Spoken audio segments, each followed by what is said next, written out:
Shark attacks are sudden, brutal, and often life-altering. Reminders that even the most joyful moments on or near the ocean can turn deadly in seconds.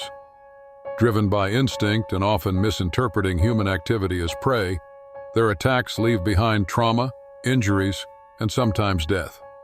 From crowded beaches lit by fireworks to quiet lagoons and open-water film shoots, these predators strike when least expected. In this video, we'll uncover 6 terrifying encounters with sharks and other marine predators. The waters off Nauset Beach in Cape Cod, Massachusetts, had always been a gathering place for Independence Day celebrations. In 2025, the tradition continued as hundreds of families lined the sandy shores to watch the annual fireworks display. Cape Cod's outer beaches were notorious for their great white shark population, particularly during summer months when seals migrated through the area. Although multiple warning signs about shark activity had been posted in the area, the excitement of the July 4th celebration often overshadowed these concerns.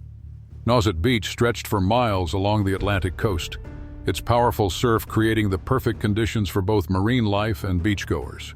The area had experienced a significant increase in shark sightings over the past decade, with marine biologists attributing this to the recovering seal population and warming ocean temperatures. Local authorities had implemented new safety protocols, including aerial patrols and beach closures when sharks were spotted. But enforcement became challenging during major holiday events. 3 friends had traveled from Boston specifically for the Cape Cod fireworks celebration. Meredith Blackstone, a 28-year-old marketing executive, had convinced her college roommates to join her for what she promised would be an unforgettable holiday weekend. Catalina Voss, 26, worked as a graphic designer and had been looking forward to the trip for months. The third member of their group, Penelope Hartwell, 29, taught elementary school and had just finished her summer vacation planning. As darkness fell and the first fireworks began exploding overhead, the 3 women decided to take a quick swim to cool off from the humid July evening. The beach remained crowded with families spread across blankets, children running with sparklers, and couples walking hand in hand along the waterline. The lifeguard stations had officially closed at sunset, but the women felt confident swimming together in the shallow water just beyond where the waves broke. Meredith entered the water first, commenting on how refreshing it felt after the day's heat. Catalina and Penelope followed, wading out until they were chest-deep in the dark Atlantic. The fireworks created brilliant reflections on the water's surface, and the women treaded water while pointing out their favorite explosions overhead. The sound of cheering from the beach mixed with the rhythmic crash of waves against the shore. The great white shark approached from deeper water, likely drawn by the vibrations and splashing created by the swimmers. Marine experts would later theorize that the fireworks' bright flashes and loud explosions may have disoriented the predator, causing it to investigate the unusual activity near the surface. The shark measured approximately 14 feet in length and had been hunting in the area for several days, feeding on the abundant seal population that frequented the outer Cape waters. Without warning, the shark struck Meredith first, its powerful jaws clamping down on her left thigh just above the knee. She screamed as the predator's razor-sharp teeth punctured her wetsuit and tore deep into muscle tissue. The force of the attack pulled her underwater momentarily before she managed to surface, blood spreading rapidly in the dark water around her. The shark's initial bite lasted only seconds, but the damage was severe and immediate. Catalina, swimming just a few feet away, witnessed the attack and began swimming frantically toward shore while screaming for help. However, the shark's hunting instincts had been fully activated, and it turned its attention to her next. The predator seized her right arm in its jaws, shaking violently before releasing her and circling back for another approach. Penelope, realizing her friends were under attack, attempted to reach them, but became the shark's third victim when it bit down on her ankle and lower leg. Beachgoers initially thought the women's screams were part of the holiday celebration, but several people near the water's edge quickly recognized the genuine terror in their voices.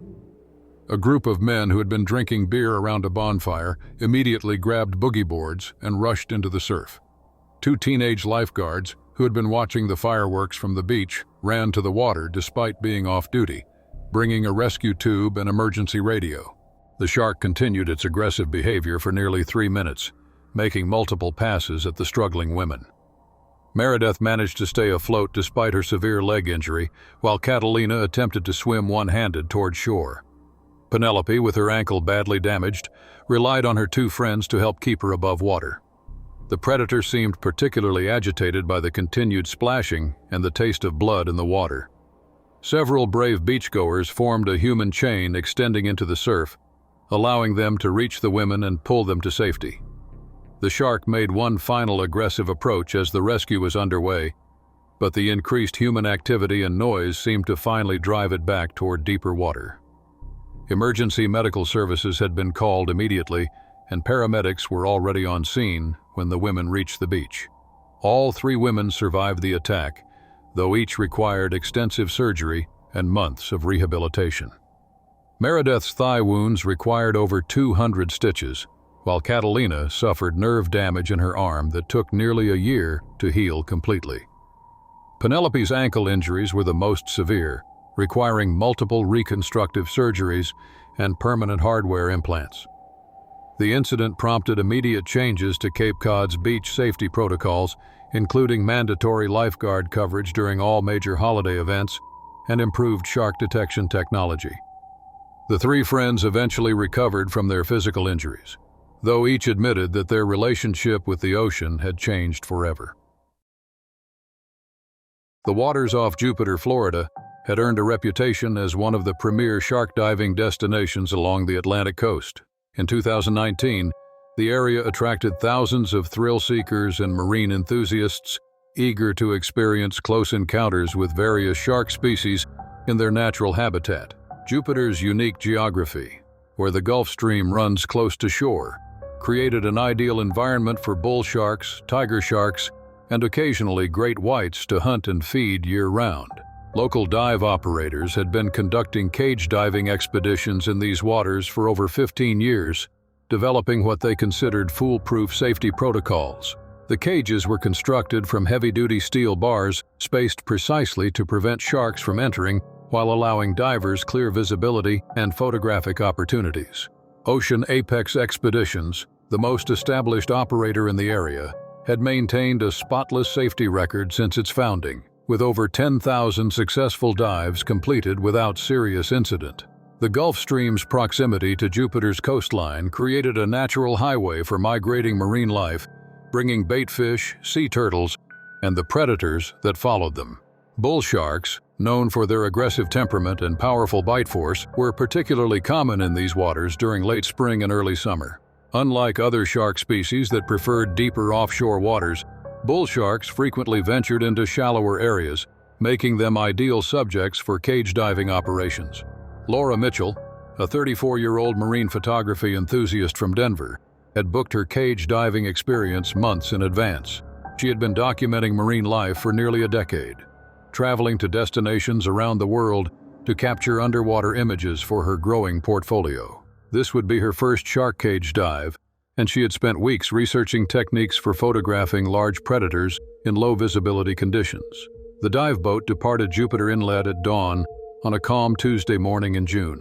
Captain Rick Santana, who had been operating shark tours for 12 years, briefed the 6 divers aboard about safety procedures and what to expect during their encounter.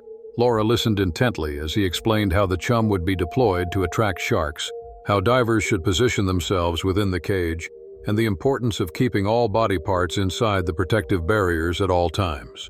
The boat anchored in 90 feet of water, approximately 3 miles offshore, where the captain had experienced consistent shark activity throughout the previous week. The crew began preparing the chum mixture of fish blood, oil, and chopped bait, while setting up the diving platform and lowering the cage into position. Laura donned her wetsuit and checked her underwater camera equipment, excitement building as she watched the first sharks appear in the distance. Within 30 minutes of beginning the chum deployment, several bull sharks had arrived to investigate the scent trail. The largest specimen measured nearly 8 feet in length and displayed the characteristic broad head and stocky build that made bull sharks so formidable.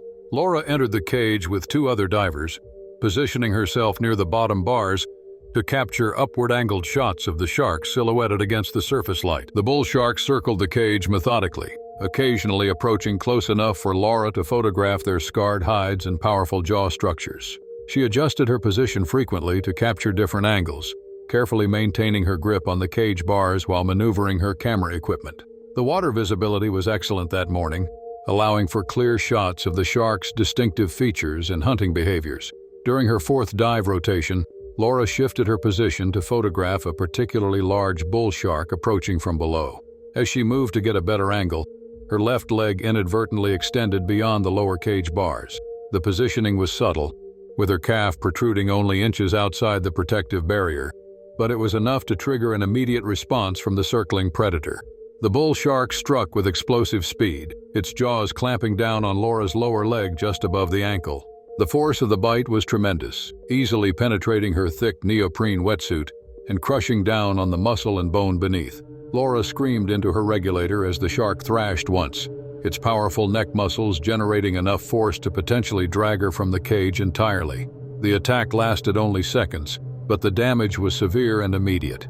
Blood poured from the puncture wounds as the shark released its grip and disappeared into the murky water below. Laura's fellow divers and the dive master reacted instantly, grabbing her arms and pulling her toward the surface while applying pressure to the bleeding wounds. Captain Santana and his crew had emergency medical supplies ready on deck, including a tourniquet specifically designed for shark bite injuries.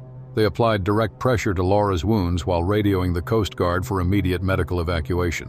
The boat's engines roared to life as they began the high-speed run back to Jupiter Inlet, where an ambulance was already waiting at the marina. Laura remained conscious throughout the ordeal, though she was clearly in shock from both the attack and the rapid blood loss. The dive master, who was also a certified EMT, monitored her vital signs while maintaining pressure on the wounds. The tourniquet had effectively stopped the major bleeding, but Laura would require immediate surgery to repair the extensive tissue damage and assess potential bone fractures. At the trauma center, emergency room doctors worked for over 4 hours to clean and suture Laura's wounds, remove shark tooth fragments, and repair damaged muscle tissue. She required 3 separate surgeries over the following week to address complications from the deep puncture wounds and to reconstruct torn ligaments in her ankle. Marine biologists who investigated the incident concluded that the shark's behavior was likely triggered by the combination of feeding stimulation from the chum and Laura's leg extending beyond the cage protection. Bull sharks, they noted, were particularly aggressive feeders and less discriminating than other species when identifying potential prey items. Laura eventually made a full recovery, though she required 6 months of physical therapy to regain full mobility in her injured leg. She continued her marine photography career, but never returned to cage diving, instead focusing on less dangerous methods of documenting ocean life. Ocean Apex expeditions implemented additional safety measures, including more frequent safety briefings and modified cage designs with smaller bar spacing. The incident served as a reminder that even experienced dive operators and safety-conscious participants could not completely eliminate the risks inherent in close encounters with apex predators in their natural environment. Byron Bay, located on the far north coast of New South Wales, Australia, had long been considered one of the country's premier coastal destinations. In 2017, the area attracted surfers, swimmers, and marine enthusiasts from around the world who came to experience its pristine beaches and crystal-clear waters. The region's unique position, where warm currents from the north met cooler southern waters, created an incredibly diverse marine ecosystem that supported everything from colorful tropical fish to massive apex predators.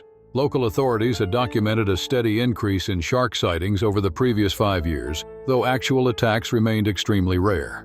An extensive shark monitoring program, including tagged individuals and aerial surveillance, was in place, but the vastness of the ocean made it impossible to track every predator in the area. Elara Finch, a 31-year-old graphic designer from Melbourne, had joined her university friends for what had become an annual reunion weekend aboard a luxury yacht. The group of 20 friends had been maintaining this tradition for nearly 8 years, renting increasingly impressive vessels as their careers flourished and their disposable income grew. This year's charter was a 60-foot motor yacht complete with professional crew, water sports equipment, and all the amenities needed for a perfect weekend getaway. The group had anchored in a sheltered cove approximately 2 miles off the Byron Bay coastline, where the water was deep enough for the yacht but protected from the larger ocean swells. The location offered stunning views of the lighthouse and hinterland, while providing easy access to some of the region's best swimming and snorkeling spots. Several members of the group were experienced sailors and had specifically chosen this anchorage for its reputation as a safe and beautiful location. Saturday afternoon found the friends relaxing on deck after a morning of fishing and exploring nearby beaches. The water temperature was perfect for swimming, and several people had already taken turns jumping from the yacht's diving platform. Ilara, who had been an accomplished swimmer since childhood and had completed several ocean swimming events, was eager to enjoy a longer swim in the clear blue water. The yacht's captain, a local man with over 20 years of experience in Byron Bay waters, had briefed the group about local marine life, but had not mentioned any specific shark warnings for the area. Recent aerial patrols had not detected any large predators in the immediate vicinity, and the calm conditions seemed ideal for water activities. Ilara entered the water from the yacht's stern platform, diving cleanly into the deep blue water and surfacing with obvious enjoyment.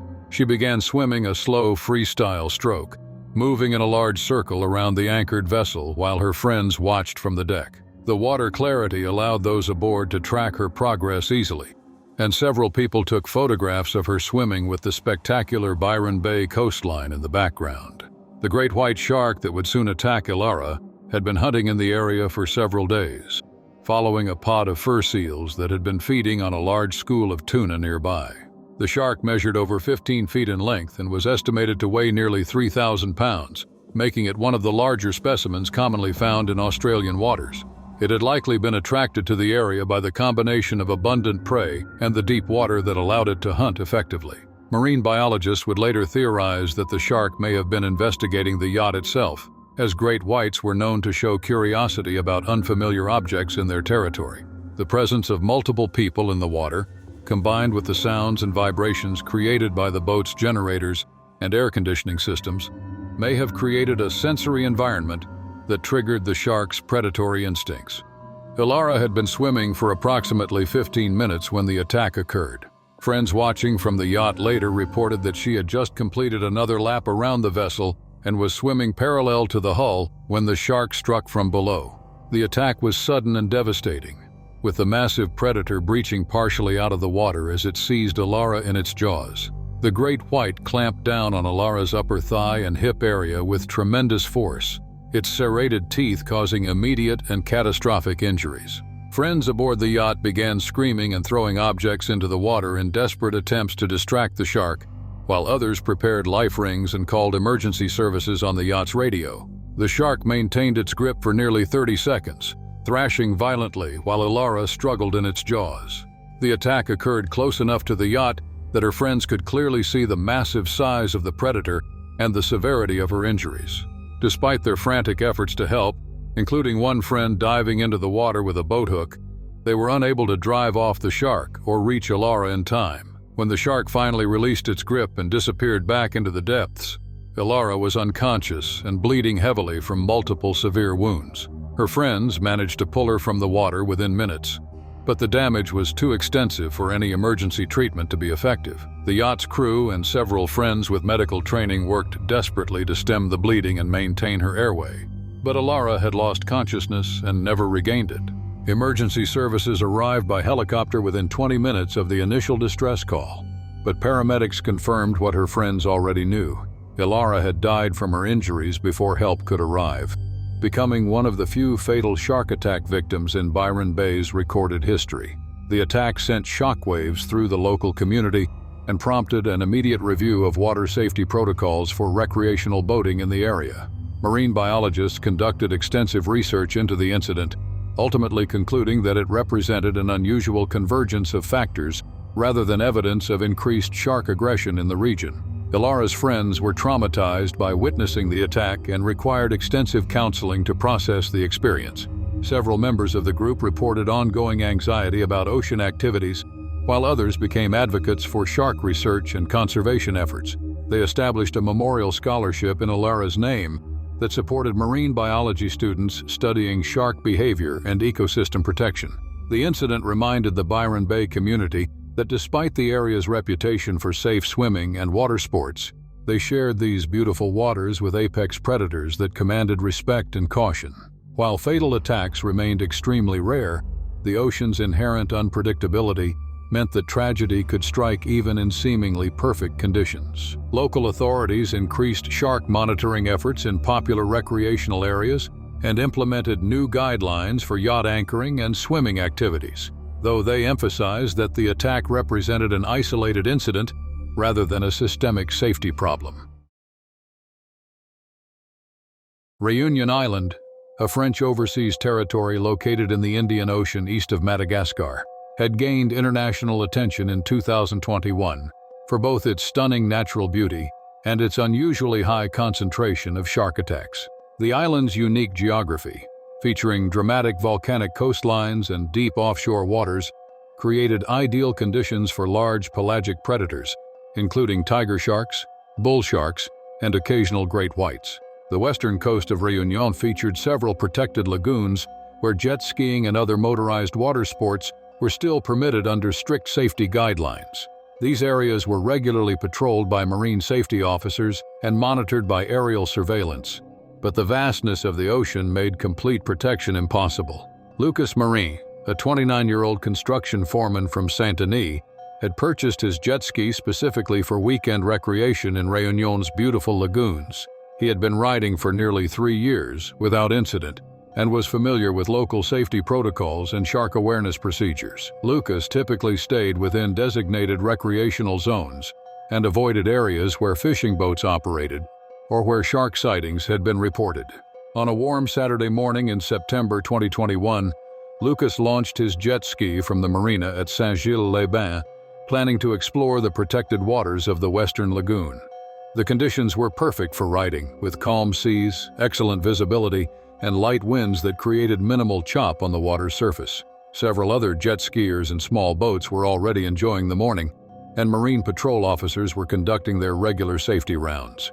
Lucas had been riding for approximately 40 minutes, staying well within the designated recreational boundaries, when his jet ski's engine began sputtering and losing power. He had experienced minor mechanical issues before and was confident he could troubleshoot the problem. So he guided the machine toward a quiet section of the lagoon away from other water traffic. The engine died completely as Lucas reached a shallow area near the reef edge, leaving him stranded roughly half a mile from shore. He attempted to restart the motor several times without success, noting that the engine was getting fuel, but failing to maintain compression. Lucas radioed the marina on his emergency channel to report his location and request assistance, receiving confirmation that a rescue boat would be dispatched within 15 minutes. While waiting for help to arrive, Lucas decided to cool off in the warm lagoon water. The temperature was approaching 90 degrees, and his wetsuit was becoming uncomfortably hot in the tropical sun. He had performed this routine countless times before, using the brief swim as an opportunity to check his jet ski's hull for damage or debris that might have caused the engine failure. Lucas slipped into the crystal-clear water, immediately enjoying the relief from the heat as he floated alongside his disabled jet ski. He could see the sandy bottom clearly through 20 feet of water and noticed several small reef fish swimming nearby. The area appeared completely safe, with no signs of large marine life or unusual activity that might indicate danger. The tiger shark that attacked Lucas had been patrolling the lagoon's outer edges for several days, likely drawn by fish cleaning activities from nearby charter boats and the scent trails that drifted with the current. Tiger sharks were known for their curiosity and willingness to investigate unfamiliar objects, making them particularly dangerous to humans engaged in water activities. Without warning, the shark struck from below, its powerful jaws clamping down on Lucas's left calf with tremendous force. The attack was swift and decisive, with the predator's serrated teeth easily penetrating his wetsuit and crushing down on muscle and bone. Lucas screamed as the shark's bite sent shockwaves of pain through his entire leg, and he immediately began fighting back with desperate determination. The tiger shark measured approximately 12 feet in length and displayed the aggressive feeding behavior characteristic of its species. It maintained its grip on Lucas's leg while thrashing its powerful tail, attempting to drag him away from the jet ski and into deeper water where it could complete its attack without interference. Lucas fought back with everything he had, using his free leg to kick the shark repeatedly in its sensitive nose and eye area. His construction work had given him significant upper body strength, and he managed to grab the jet ski's handle while continuing to strike the predator with his fist and knee. The shark's grip began to loosen after nearly 30 seconds of sustained resistance. When the tiger shark finally released its hold, Lucas immediately hauled himself back onto the jet ski despite the excruciating pain in his damaged leg. Blood poured from multiple puncture wounds where the shark's teeth had penetrated deep into his calf muscle, and he could see exposed bone through several of the larger tears in his wetsuit. Working through shock and blood loss, Lucas managed to activate his emergency flare, sending a bright red signal high into the clear morning sky. A fishing boat operating nearby saw the distress signal and immediately altered course toward his position, while the Marine patrol vessel that had been dispatched earlier increased speed after receiving Lucas's urgent radio transmission. The fishing boat reached Lucas first, with its crew quickly recognizing the severity of his injuries and the immediate need for medical attention. They carefully transferred him aboard while applying makeshift bandages to control the bleeding, then began a high-speed run toward the harbor where ambulance services were already waiting. Lucas remained conscious throughout the rescue and transport, though he was clearly in severe shock from both the attack and the rapid blood loss. The fishing boat's captain, who had lived on Réunion his entire life and had witnessed several shark attacks, applied a tourniquet to Lucas's upper leg that probably saved his life by preventing him from bleeding out during the 20-minute trip to shore. At the island's main hospital, emergency surgeons worked for over 6 hours to clean and repair Lucas's wounds, remove fragments of shark teeth, and reconstruct damaged muscle tissue. The tiger shark's bite had caused significant trauma, but had missed major arteries and bones, allowing doctors to preserve full function of his leg with extensive rehabilitation. Lucas required multiple follow-up surgeries over the subsequent months to address complications from his injuries and to remove scar tissue that was limiting his mobility. Physical therapy continued for nearly a year before he regained full strength and range of motion in his damaged leg. Marine biologists investigating the attack noted that fish cleaning activities in the area had increased significantly over the previous weeks, likely attracting tiger sharks to hunt in the lagoon's normally safe waters. They recommended enhanced monitoring of fishing boat operations and stricter disposal protocols for fish waste. Lucas eventually returned to jet skiing, though he implemented additional safety measures, including never entering the water alone and carrying improved emergency communication equipment. His experience became part of local safety training programs designed to educate water sports enthusiasts about shark awareness and emergency response procedures. The incident reinforced Réunion Island's reputation as one of the world's most challenging locations for safe water recreation, while highlighting the ongoing need for vigilance and respect when sharing ocean spaces with apex predators. Situated along the Black Sea coast in Russia, a major marine entertainment facility had operated since 2014 as one of the country's premier attractions. Originally built as part of the Winter Olympics infrastructure improvements, it housed dolphins, beluga whales, and 2 captive orcas in what management described as state-of-the-art conditions aimed at promoting both animal welfare and educational experiences for visitors. By 2018, the marine park attracted over 300,000 visitors annually, with its orca shows being the most popular attraction. The facility employed a team of marine mammal trainers who had been recruited from facilities around the world, many bringing decades of experience working with large cetaceans in captivity. Safety protocols were extensive, based on international standards, and modified to account for the specific challenges of working with orcas. Ivan Morozov, a 35-year-old marine mammal trainer originally from Vladivostok, had been working with orcas for over 12 years before joining the Sochi team. His previous experience included positions at facilities in Japan and Norway, where he had developed expertise in orca behavior modification and show choreography. Ivan was considered one of the most skilled trainers on staff and regularly worked with the facility's more challenging animals.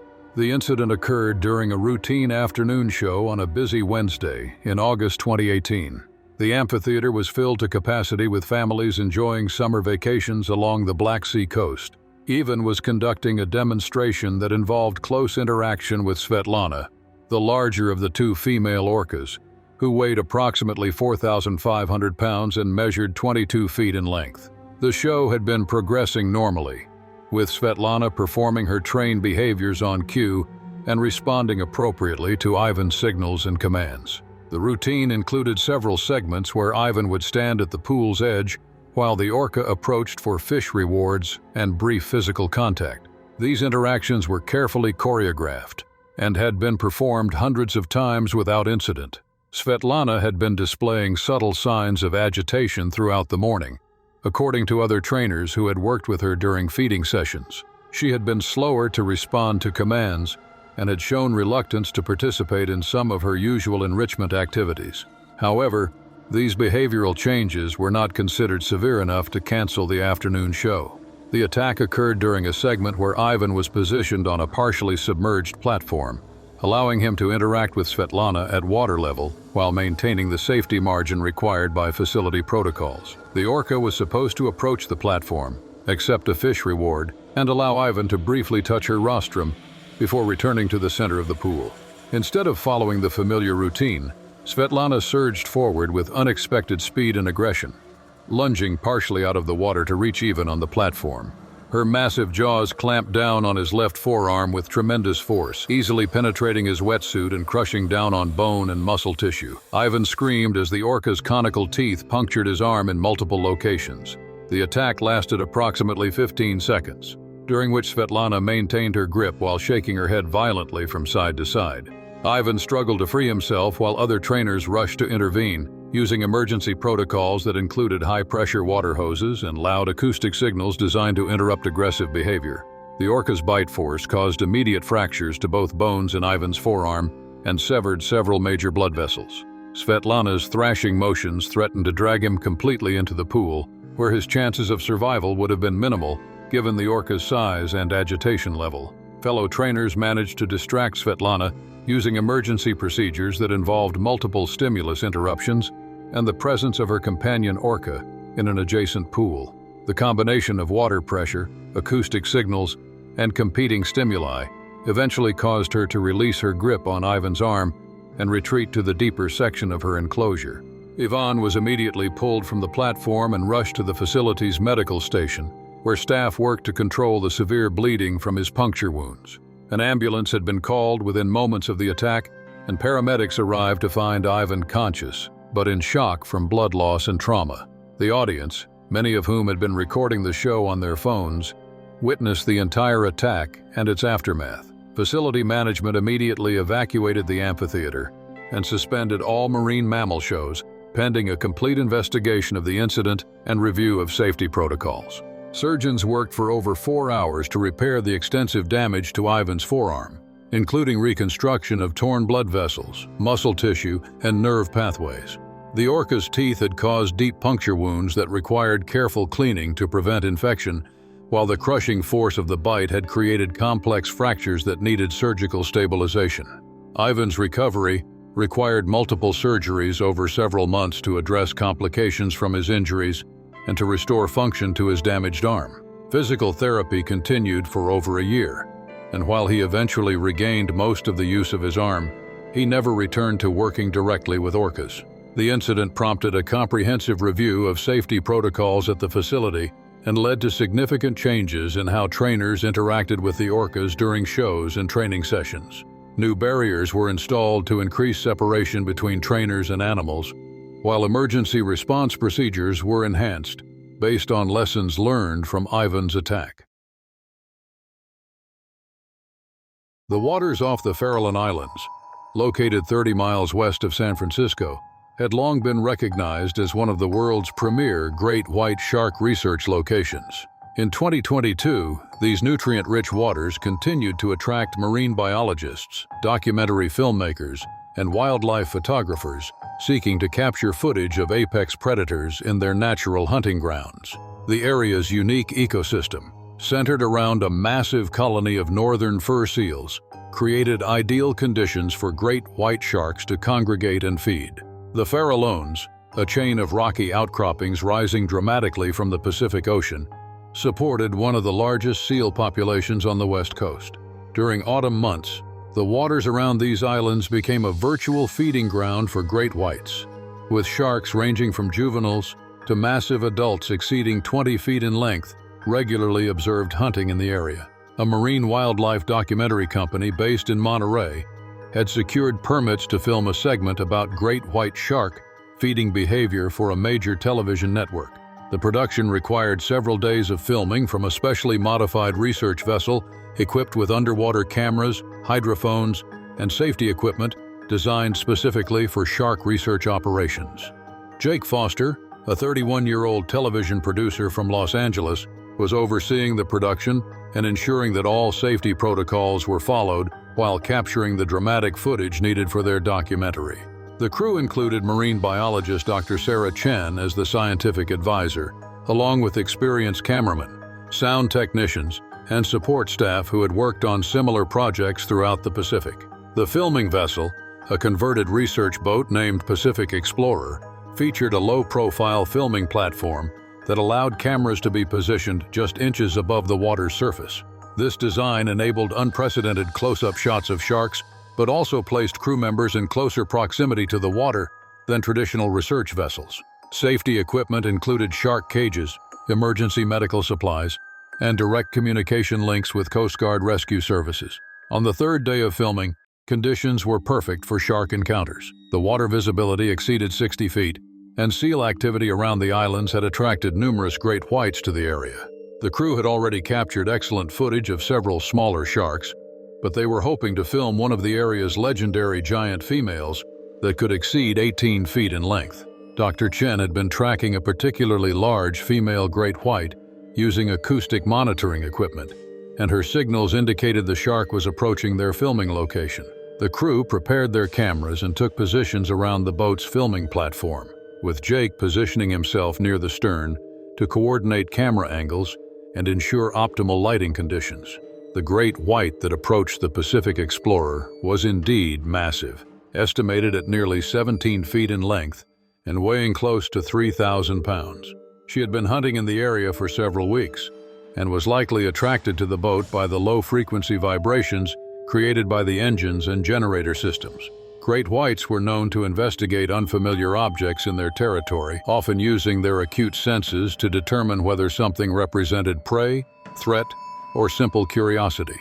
The shark's initial approach was typical of great white investigative behavior, involving slow circles at increasing proximity, while gathering sensory information about the vessel and its occupants. Camera operators captured stunning footage as the massive predator glided through the clear water just feet below the surface, her distinctive white underside and gray dorsal coloring clearly visible.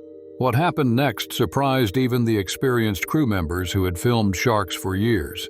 Instead of maintaining her distance or moving away after investigating, the great white suddenly accelerated toward the boat's hull with tremendous force. The impact of her body striking the fiberglass hull created a loud thudding sound and caused the entire vessel to shudder. The shark's momentum carried her partially out of the water as she collided with the boat, her massive head and upper body briefly visible above the surface before she slid back down.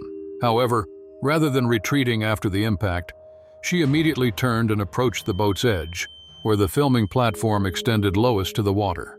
Jake Foster, who had been leaning over the platform to monitor camera equipment, suddenly found himself face to face with the enormous predator as she rose from the water with her jaws partially open. The great white's head broke the surface just inches from the boat's edge, her black eyes clearly visible as she investigated this strange floating object that had invaded her territory. In a movement that lasted only seconds, but seemed like an eternity to those watching, the shark's jaws clamped down on the boat's edge directly adjacent to where Jake was positioned. Her massive teeth, some exceeding 2 inches in length, scraped against the fiberglass hull as she bit down with exploratory force rather than aggressive intent. Jake instinctively pulled back from the edge, but not before the shark's lower jaw made contact with his leg just above the ankle. The contact was brief and relatively gentle by great white standards, but the shark's razor-sharp teeth easily penetrated his wetsuit and drew blood from several shallow cuts on his calf and ankle. The shark maintained her grip on the boat's edge for nearly 10 seconds, her powerful jaw muscles easily supporting her massive weight as she hung partially suspended from the vessel. Crew members stood frozen in amazement and terror as the apex predator demonstrated the incredible strength that made great whites such formidable hunters. Dr. Chen later explained that the shark's behavior was consistent with investigative rather than predatory intent, noting that a true attack would have involved much more aggressive movements and sustained biting behavior. The shark appeared to be using her highly sensitive mouth to gather information about the boat's composition and potential threat level. When the great white finally released her grip and slid back into the water, she continued circling the boat for several more minutes before gradually moving away toward deeper water. The entire encounter had lasted less than 5 minutes, but it provided the crew with unprecedented footage of great white shark behavior and an unforgettable reminder of these animals' power and unpredictability. Jake's injuries were minor, consisting of several shallow cuts that required cleaning and bandaging but no medical evacuation. The crew returned to shore that afternoon, where Jake received proper medical treatment and the incident was reported to the marine safety authorities. The footage they captured became some of the most dramatic shark encounter videos ever recorded, demonstrating both the curiosity and potential danger of great white sharks in their natural environment.